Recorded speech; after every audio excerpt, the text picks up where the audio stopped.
Managing a small team or business comes with a unique set of challenges. With limited resources and manpower, it's easy for things to feel chaotic and out of your control. How can you, as a leader, accomplish your goals while keeping your team engaged, effective, and accountable?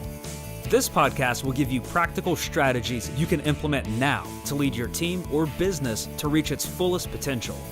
Welcome to the Organizing Chaos podcast with your host, Danny Coleman. Hey, what's up, guys? Thanks so much for tuning in to Organizing Chaos. This is episode number 2.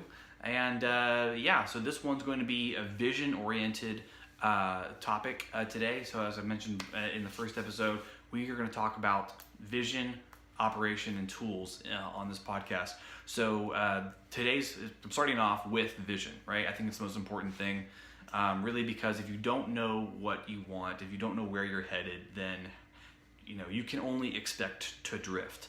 You may drift in a generally successful direction, but you're still drifting nonetheless. And when you're drifting, it can be really hard to actually know when you've arrived, or when you've arrived at like what you were shooting for, because you didn't know what you were shooting for in the first place.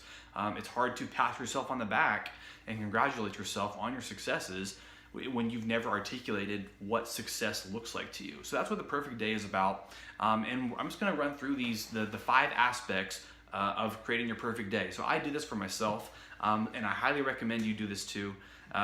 Part of the life that I'm living now is a direct result of having articulated what my perfect day looks like and what are the things that I'm doing there in that perfect day. When my life is, and of course, you're never going to truly arrive. None of us truly get to this point where we're just like, oh, happiness is achieved, check the box, and kick back and do nothing except for enjoy this.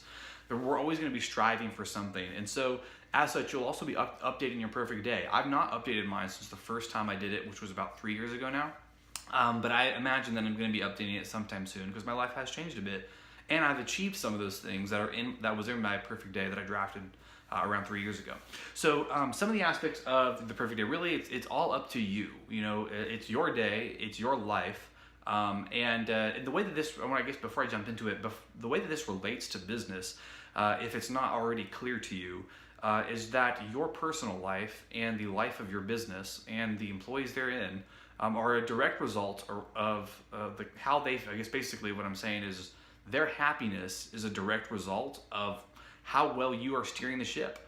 So having vision is super important for you to have for your personal life, because that dictates how you manage this ship, this bus, which is your business or your small team. And so having clarity there, knowing kind of where you're headed, it's been like having the address in your GPS. If you don't have that, then not only will you have your own struggles in terms of knowing, like I mentioned earlier, when you've achieved or when you've arrived or how to congratulate yourself, but that ambiguity around your vision, around what you want to happen in the world and what your business is going to do or your team's going to do, that will trickle down to the people who work for you or report to you. So that's why this is so important. I don't believe in a real difference between personal life and business life. I kind of think that's a myth. I think that if the two don't intertwine, then I don't know how you live a double life, or how you live on like both sides, or go from one being one way and then being another way. In my opinion, you live a less stress-free life, or you have less stress in your life when you're realizing that the two can benefit from each other, and specifically when it comes to how do you want your life to go. That's how your business, that's how your work's going to go. So anyways, without further ado, so the perfect day. So the first thing to kind of consider and to think about is how would you spend your time, right? When are you waking up in the morning? When are you going to sleep? When are you eating lunch? When are you having dinner? What does your time look like? How are you spending those 24 hours every day? And then of course you can also kind of think about it on a broader sense, time-wise, how often are you going on a vacation per year? When in this perfect day, scenario, how often are you visiting with family, visiting with friends, going camping, et cetera, et cetera. So how are you spending your time in this perfect day? Secondly, think about money, right? So how much money are you making? How much money do you want to make? How much money do you need to make in order to fund the things that you want to do in your ideal day? And yeah, just take some time to really think about that, because like I found out that when I articulated out my perfect day and reverse engineered that to see like, okay, what would it cost to do all these things that I'm doing on an annual basis or so, the number really wasn't that outrageous, and it was a lot more like doable than I think I ever thought of. I think it was like a pipe dream for me to like do these things, and then I realized like, oh wow, that really wouldn't actually cost all that much money. I know people right now who are making that much money, and so that's another thing too, is just having that number in mind, knowing like, all right, well, this is the amount of money that I want to make per year, and having that as a goal and incrementally moving closer and closer to that, taking action in your life that gets you closer to that goal. Third would be sensory, right? So like, how are you, what are you feeling? What are you tasting? What are you smelling? All those things. What are you experiencing through your senses? I have in mind that I have a personal chef that would come to my house like once a week and cook like just a really nice meal at my home. I could have friends over and stuff like that. I also talked about my nutrition, right? I'm eating better in my perfect day. And I've got a nutritionist or a professional who knows what they're talking about and, understands my body chemistry better than I do.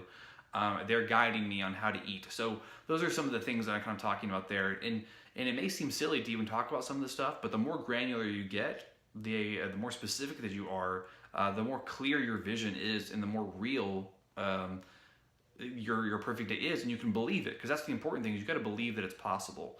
And then again, that's just like that. There might be a law of attraction, elements to this. I don't know law of attraction well enough, but I do know the power of intention. And if you intend to do something and you stick with that, and you're clear on what that outcome's supposed to look like, you're going to get there. So that's sensory. So work, right? So work. What does your work look like? How are you working? Are you working at all? For me, like, yes, I am still working, but it's work that to me, it's my perfect day work, which is consulting with small businesses. That's what I've wanted to do since I was a small child. And I don't really, think that I really got serious about it until I put it in my perfect day. And when I put it in my perfect day, it definitely got more serious. And now I'm doing it. So, what does your work look like? What are you doing for work? And how often, are you doing that? Is it something that happens for a few hours each day? Is it a full day? Is it 8 hours? You still want to, be putting in 8 hours? It's up to you. It's entirely up to you. But that's just another aspect, is thinking about work. What are you doing for work? And then how often, how much time are you having to spend doing said work?